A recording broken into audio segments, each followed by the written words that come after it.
Okay. Enough about Catholics. I have a confession to make. Our relationship began with a lie. When he asked me if I was an Ethel Queen or a Judy Queen, I thought he was talking about Ethel Mertz.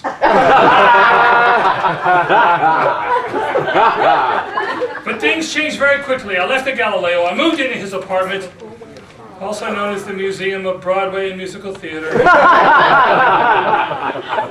where there was a live recreation of every moment from every musical ever written, every hour on the hour, with costumes.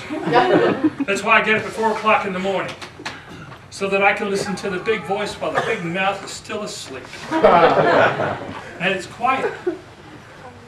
And that's when I write.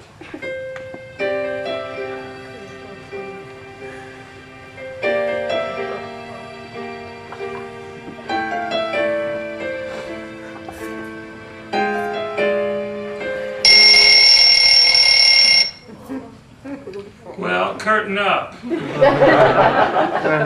Sleep well, honey! I had a dream!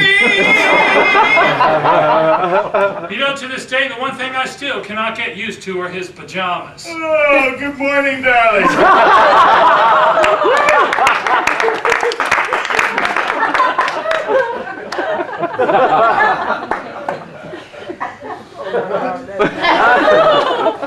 You want it, don't you? I learned a great truth in my 30s. I didn't actually want to be a bishop. I just wanted to dress like one. You look like a gay Dracula. Jealous, party of one. See, the Baptist never got the fashion gene. So what did you dream? My dream? I dreamt that I was Cardinal Egan on Project Runway. Hello. Goodbye. Get that thing off quick. My parents are coming to visit. And you're afraid they'll suspect I'm gay? No, I'm afraid they'll suspect you're Catholic. That's the point. Well, it was our first Christmas together. His parents were coming for a 4-day visit. Brother Neil and Sister Carolyn. The preacher and the nurse. I thought Jim and Tammy Faye Baker were on their way. He was so nervous it was cute. Well, I mean, to me, a Baptist was somebody who spoke in tongues and just quoted Bible verses at each other. I was Catholic. I knew nothing about the Bible.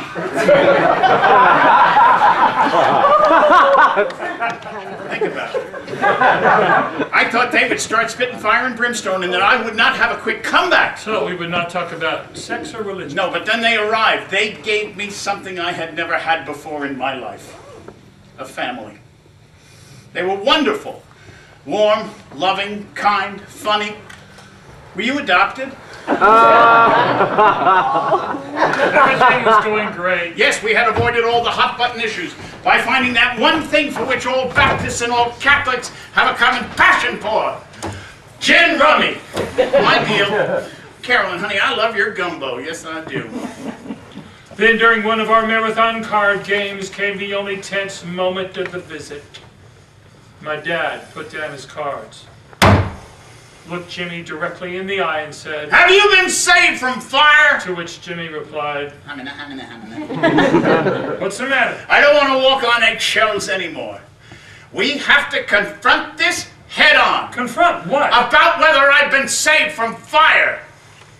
He asked if you've been saving fives. Oh, no fives. Gin!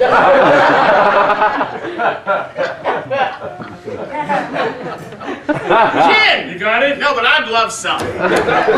Game over. Well, before his parents left, his mother gave us the greatest Christmas present ever. She gave us the gift of inspiration. She said, "Why don't you boys write a Christmas song and give it to me as a present?" and we did. And since it's after Valentine's Day and the Christmas season has officially begun,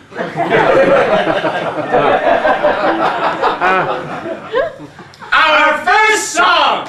Thank you very much. There are carolers in Chile, Chad, and China, ringing bells for carolers in Spain.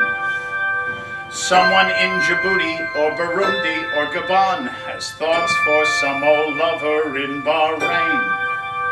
In Congo and Comoros, the young ones raise a chorus to kids in Poland and Peru. They sing Noels in Tunbridge Wells and hymns in Timbuktu.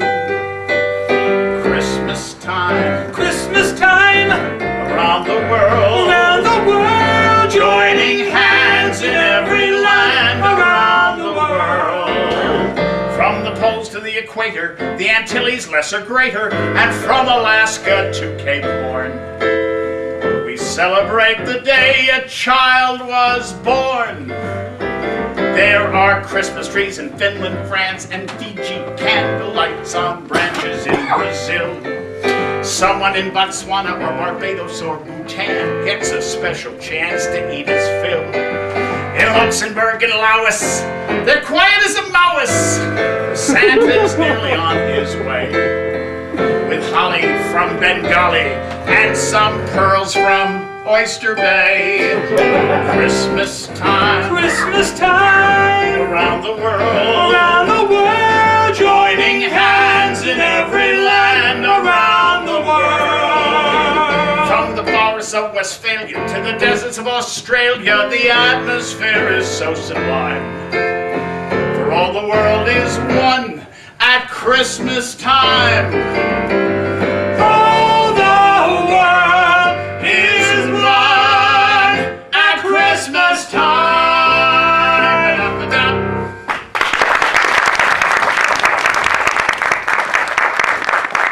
That was during our third Christmas together that we both heard the big voice. And I say unto you, forsake the snow-covered evergreens of the east, and dwell in the valley of the pink plastic Christmas trees. Go ye forth unto La La Land. Yeah, we could do that. We could do our careers in L.A. Absolutely. If I can be a working fruit in New York, I can be an even bigger fruit in California. And living in Los Angeles, how sophisticated, we no longer had to walk that exhausting half a block to Gristides.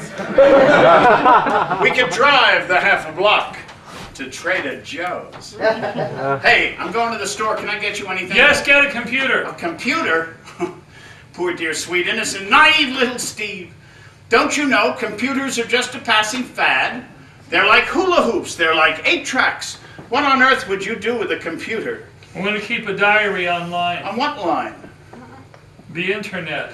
The internet. Yeah, that's going to become real popular. Well, we got it anyway, and it was the right move to make. We were doing what we loved. We had 2 great cats. Nothing could go wrong.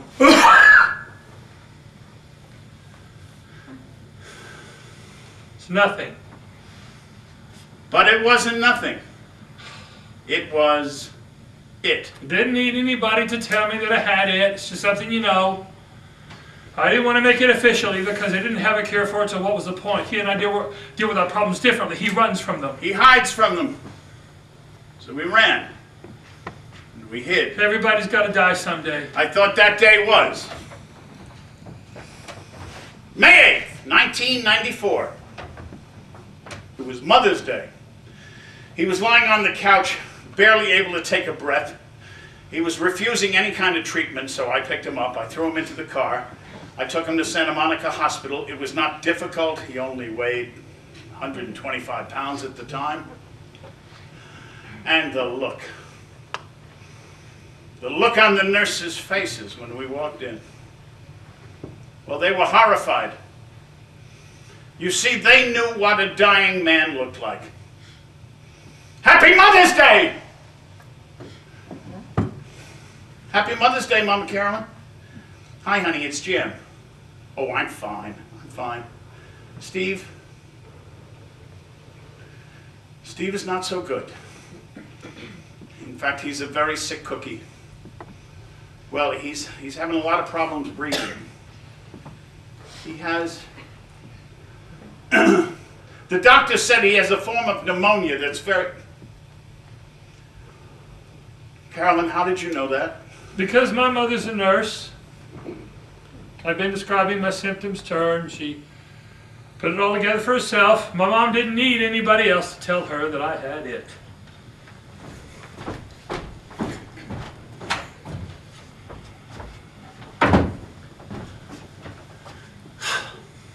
got back to his bedside. There was a man. He was standing in the corner of the emergency room. God, he looked so familiar. Who is that? That. Him. Oh, I know. He's that actor guy from the TV show, Anson. Potsy! Oh, sorry. That's Potsy from Happy Days. The show. He's waving over at you. He said, hi. Hi. He said, how are you? Not good. He said, what's the matter? I've got it. He said, what? I have AIDS! Well, bedpans dropped, curtains flew open, the nurses ran, but Anson Williams came over and took his hand and said, well, you're not going to die today. You still have a lot of life left in you. You have to keep a positive attitude because you still have a lot of things left to do. And with that, he was gone. So I decided to live that day. Because I didn't want the last celebrity I ever saw in my life to be Potsy.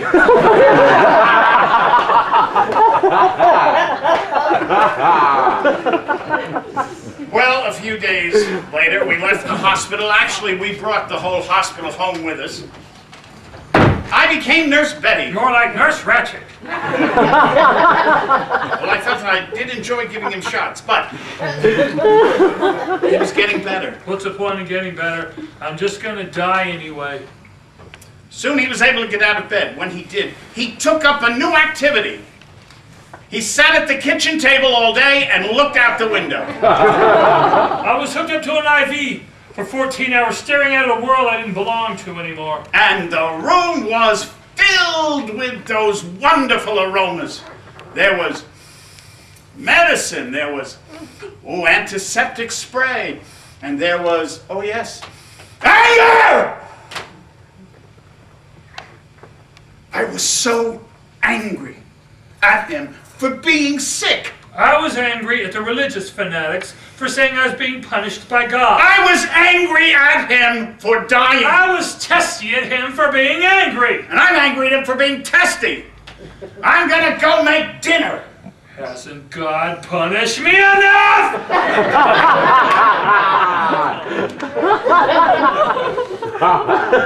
Sometimes when I pray, it feels like all my words are bouncing up and down the walls and wandering down the halls.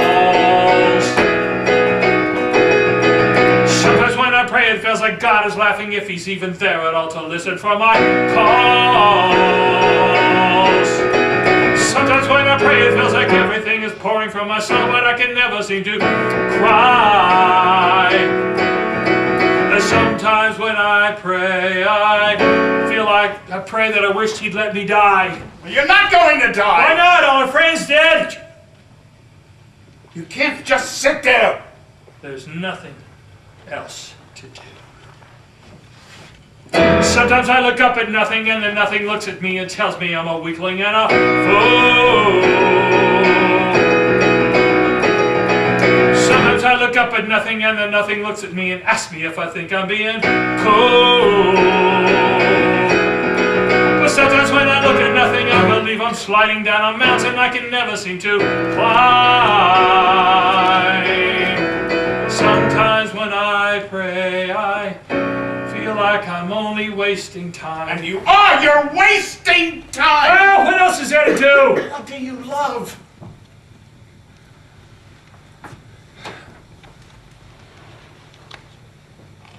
Being a songwriter? Well then, sweetheart, you'd better write a song. Write about the hospital. Write about your funeral then, for Christ's sake. Just write a song.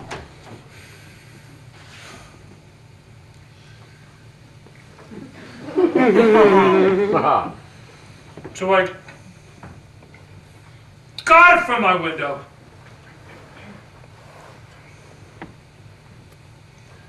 I went back to my piano.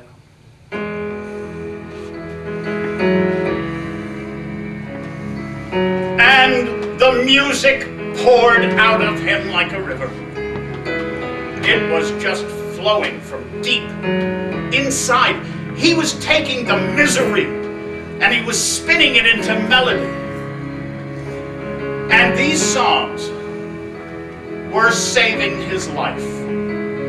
My grandmother told me just before she passed away, she said she had the answer to the question of the day. She said the saints and sages have been telling us for years, but no one wants to listen. No one seems to have the ears. Then she turned to me and said, if God has hands, they're your hands. If God has eyes, they're your eyes. And if God is love, it's your love. If God has hands, they're your hands. If God has eyes,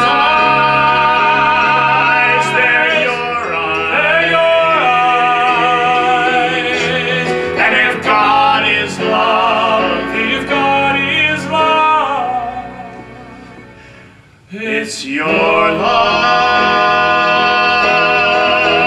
Within weeks, he had written a dozen songs, and the songs began a musical, and the musical began hope, and hope was the most effective drug of all.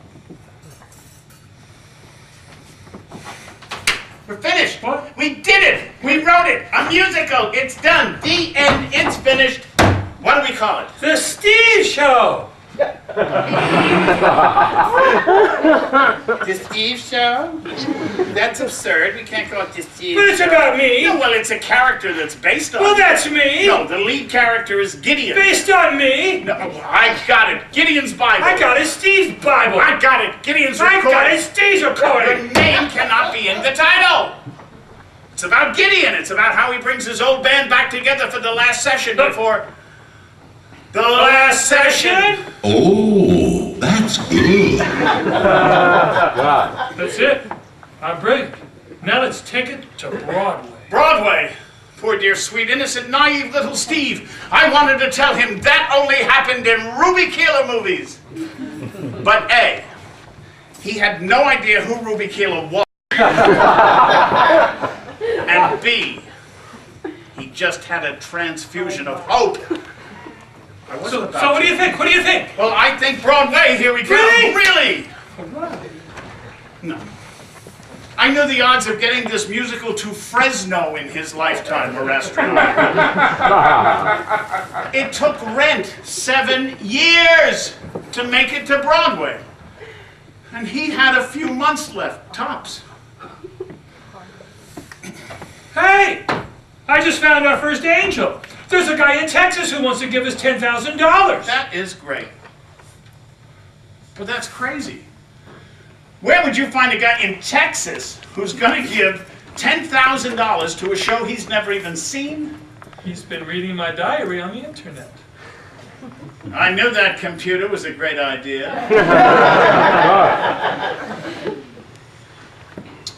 Then the new age drugs came along and they reduced my death sentence to probation.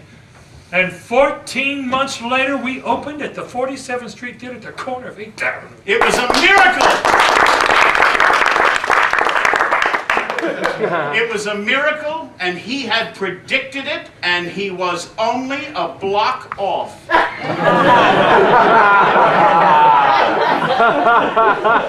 In the middle of winter, in the busiest theater season in 25 years. I mean, how do you decide what you're going to go see? Lion King, Ragtime, Red Phantom of the Opera, the last session. We go down to the ticket booth in Times Square, hand out flyers to all the tourists, begging them to come and see the show. Hey! Oh, you got a musical? Yes! We love the musical. Excellent! Wonderful. We love the musical. Yes, I know. What's this one? Okay. It's a musical about a songwriter dying of AIDS who wants to commit suicide. That's the music? Yes. Oh, thank you very much. No, we see naked boys schwitzing.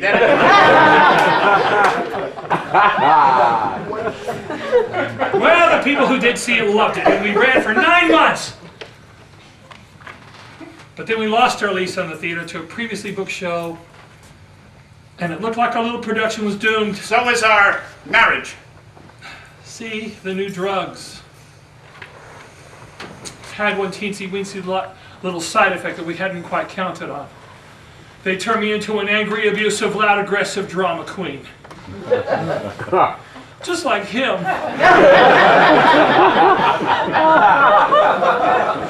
Try having 2 of those in one family. And then one of those alligators that you hear about in the sewers of New York came crawling on out. He was a devotee of the theater named Mark, who was collecting composers that season. Well, he saw Steve, he fell in love. He saw how vulnerable we were. And he decided he was going to break us up. The drama off stage was as good as the drama on stage. Stevie, look! I got you the new X-Men comic. Mark says comic books are beneath me. I'm reading J.D. Salinger now. Okay. Well, look, I got dinner all started. Your favorite! Chicken fried steak, mashed potatoes, gobs of white country grape. Too much cholesterol. Mark says you should be concerned about my diet. Okay. Titanic! Come on, Titanic opens Friday. We gotta be first in line, right? Mark is taking me to the Hamptons. We're going to see a French film festival. Oh, Jesus, I need a drink. Mark says you're an alcoholic. Oh. Really? And why is that? Just because I'm starting every morning with 12 Bloody Marys now? If he's so wonderful, why don't you leave me? Go. Marry Mark. Well, he wants me to, and I'm thinking about it. He says you're holding me back and not letting me be all that I can be. Then join the army.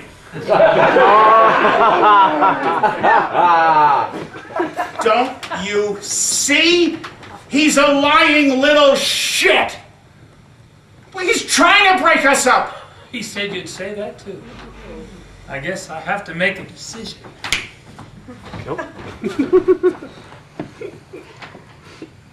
Well, I think you already have.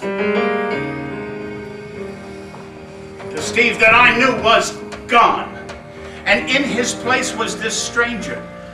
A stranger that had been created by the very drugs that were saving his life. He moved back to LA, I stayed in New York. We paid the price for our miracle. How can I protect you? I can't even feel you. You are a stranger. No way to embrace you, to hold you or heal you. You are a stranger. Your eyes are someone else's eyes. Your hands are someone else's hands. And I feel your life is in danger. How can I replace you? Nobody can be you, but something is missing. You are in prison. Nobody can free you. You are a stranger. Your heart is someone else's heart, and your soul is someone else's soul. And I know your life is in danger. How do I reach across? How do I reach inside? How do I find the one I used to know? How do I bring you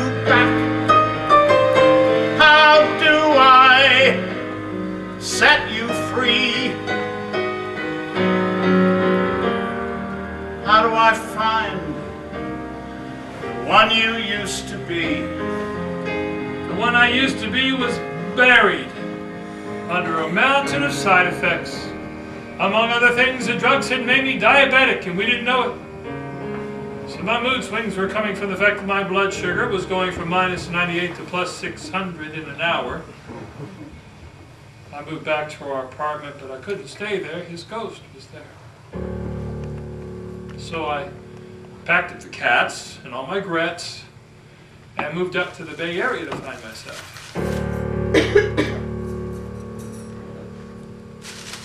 But I wasn't there. Indian summer in San Francisco. I can feel the approaching winter. The skies will all turn gray, and that's just how they'll stay, like the grayness in my soul. As I retch into some toilet bowl, like a junkie in some hustler bar, just before he gets into some rich man's car. If I thought that I could do it, I would trade this life for another, 'cause I'm living one new hell, one new hell, right after the other. Was that me shouting out at you that day? Is it true? Did I turn my back on you?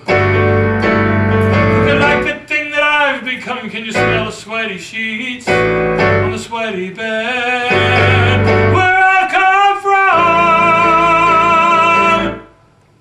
And my friends, I push them all away, and I lie about us every day. As I take another pill or two, I wonder who'll take care of you. If I thought that I could do it, I would trade this life for another. But I know it's just a joke, 'cause if I traded one new hand, One new hand, one new hand, one new hand, one new hand, I just get another. Yeah.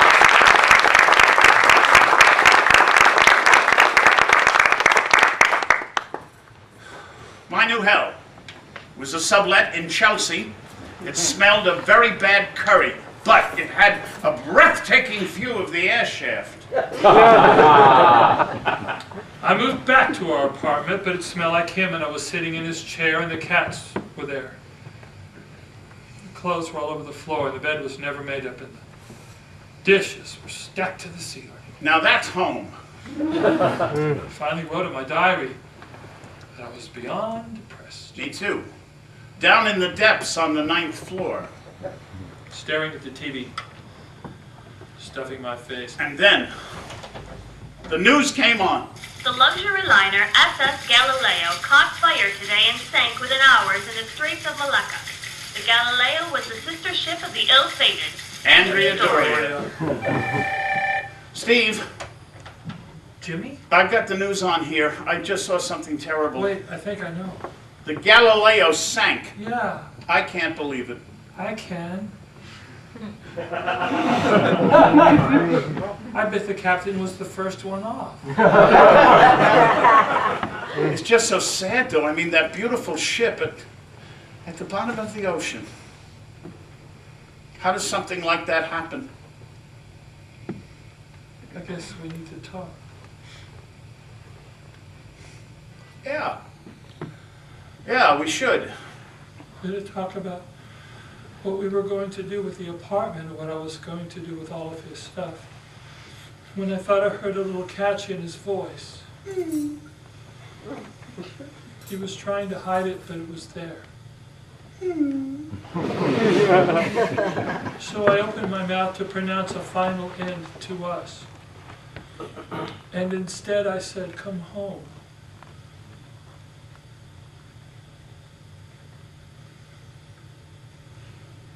I think he was right.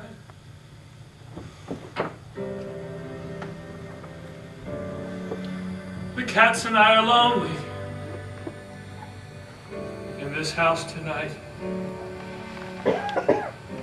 Ethel's in my lap. Judy's by my ear. And we're watching game shows, just as if you were here. We can take it slow. We can keep it small. We can enter with no expectations at all. No expectations at all. How do you fall back in love? How do you reconnect what's disconnected? Unsay things you never meant, do you pray for miracles from above? Tell me, how do you fall back in love? When I picture you sleeping on a floor in a cold apartment by some drafty door. When I could be there, sitting in my chair, looking at our pictures, tell me, are they still there? Hanging on the wall, scenes of you and me, and a great big empty space where you used to be. Where you used to be. How do you fall back in love? How do you reconnect what's disconnected? Unsay things you never meant. Do you pray for miracles from above? How do you fall back in love? Do we try to kiss? Drink another shot? We cannot pretend to be two people we're not. Can we make it right? I don't have a clue. Is it even possible? Is it even possible to make things new? How do you fall back in love? Back in love. How do you reconnect what's disconnected? Unsay things you never meant. Do you pray? Do you pray for miracles from above? Tell me, how do you fall back in love again?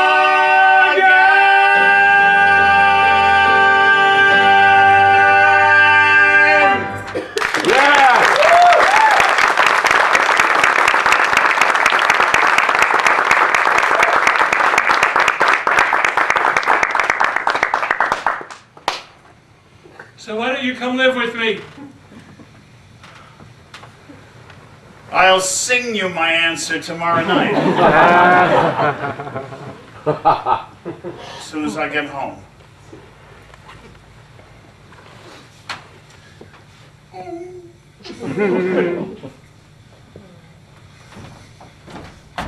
The divorce failed! We were apart for 80 days, but it seemed more like 80 years. And then our baby, our musical, it followed us home. Back to LA where I was born and bred. And it took us to places we couldn't have dreamed of. The Century Plaza Ballroom in Beverly Hills. 2,000 people to the Glad Media Awards. And I thought, oh, how wonderful. All these gays and lesbians are cavorting on the exact spot where Ronald Reagan accepted the presidency. This was America. And I looked out over the room and all of Hollywood was there. There was Tom Hanks and Whoopi Goldberg and Sharon Stone. And Rosie O'Donnell was up there getting an award for being gay or something.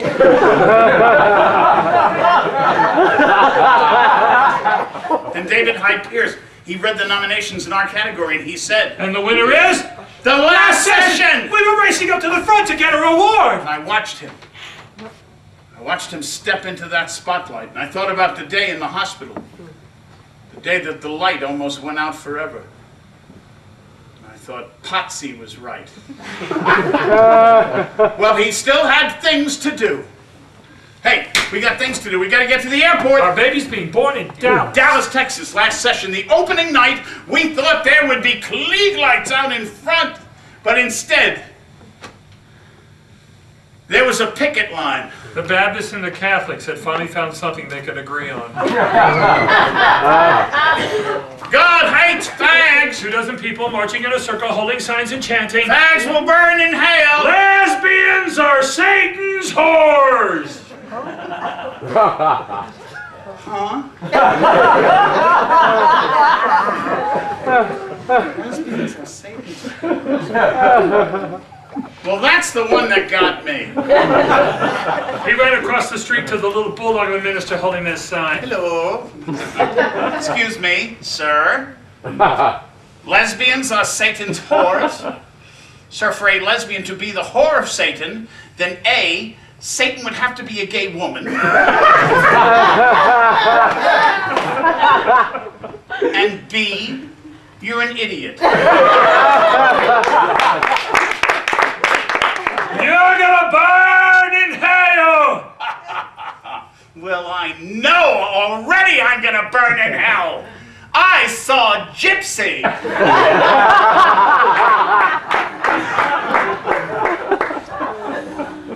At that moment, the little minister turned and I caught his face from a different angle and 25 years dropped away. It was Lee O'Keefe, my old roommate from Arkansas Baptist College. We had lived together for 2 years, studied together, prayed together, even surrendered to the ministry together. I ran after him. Marty! Hey, Marty! Marty, it's me, Steve! Steve From who? ABC, class of 73. Your old roommate. Steve. Well, Steve! Steve! Well, Steve, have you come to stand with us today? Not exactly. Then why are you here, in front of this evil display of Satan's own work? I wrote it.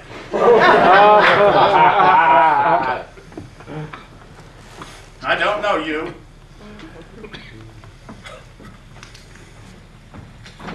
But Marty, why are you here? I am here sowing God's seeds. And I thought, what seeds? For what God? And then it hit me.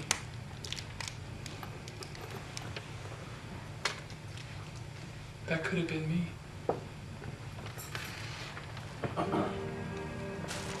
He thought he was a sower, like Johnny Appleseed, spreading words of wisdom to people in their need, but he could never linger with anyone he met, preaching on some corner or on the internet. But there was something missing from stories he would tell. He only knew damnation,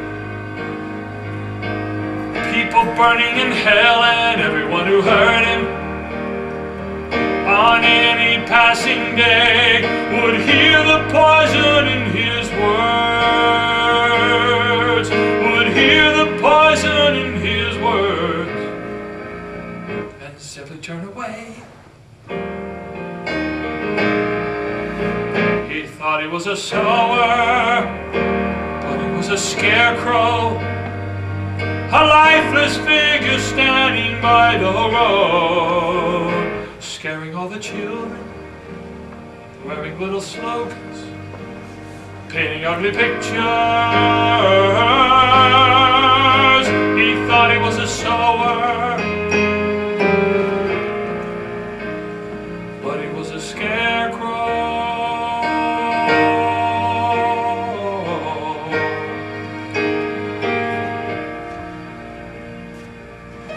A young girl stepped through the crowd. At first we thought she was one of the marchers, but no. She was on her way to the theater. And then she saw the two of us. And she stopped. Hey! I know the two of you, but you don't know me. Hi, what's your name? Annette! Hi, Annette. Your show. It saved my life. Really? How's that? Because I have AIDS too. I was so sick. I just wanted to die. In fact, I was going to kill myself on my last birthday. But then, the night before, somebody took me to see your show and I changed my mind. I decided if Gideon can get through this, then so can I. So thank you. Thank you.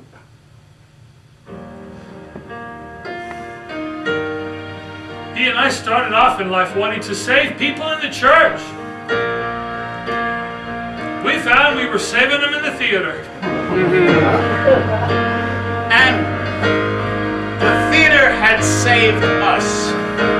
And now I am a sower, 'cause now I've come to know how a seed is planted and how it starts to grow. Maybe there'll be those who turn away, but with love they might come back someday. I can be a sower, or I can be a scarecrow.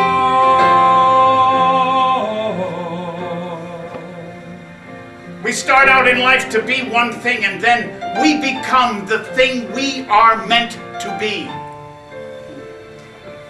Ethel Agnes Zimmerman. She changed my life, and she never, ever knew it. And it's true of all of us. We changed the course of each other's lives as we sail by.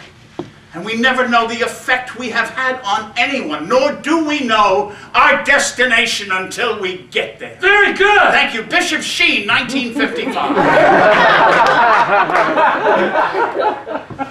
I guess you know by now I never made it to the balcony of St. Peter's, but a few years ago, my face made it to the wall of Sardes. And it was the greatest honor I ever had in my life. Steve was in New York when they put it up, and he called me. Hey, it's up! I know, it's upstairs in the corner by the men's room. It's downstairs. Really? Main dining room. Wow. South wall, No. top row. The top row. Tell me, who am I between? Bob Crane and Ruta Lee!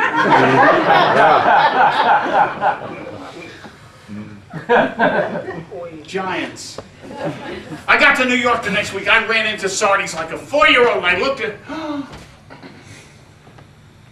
Sure enough, there I was, just where he...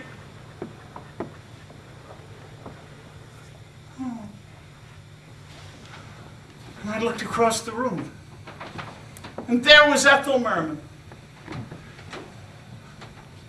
The two of us, we'd be together. Forever in that room, just looking across at each other for all eternity. And I thought at that moment, I am so happy that I renounced the papacy.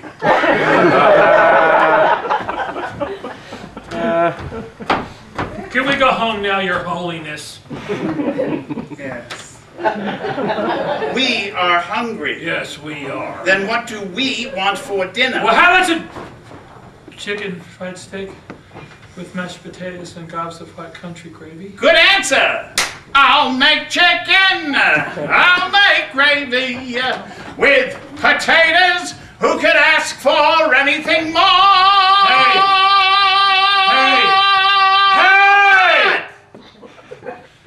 Could I ask for something more? What? Could you please sing with your own voice? But that is my own voice. I married Ethel Merman. and my life turned out just fine. Well, if I'm Ethel Merman, that makes him Ernest Borgnine. What makes us happy, and we hope it pleases God. You can get to heaven even if you're really on. We hear the big voice even louder.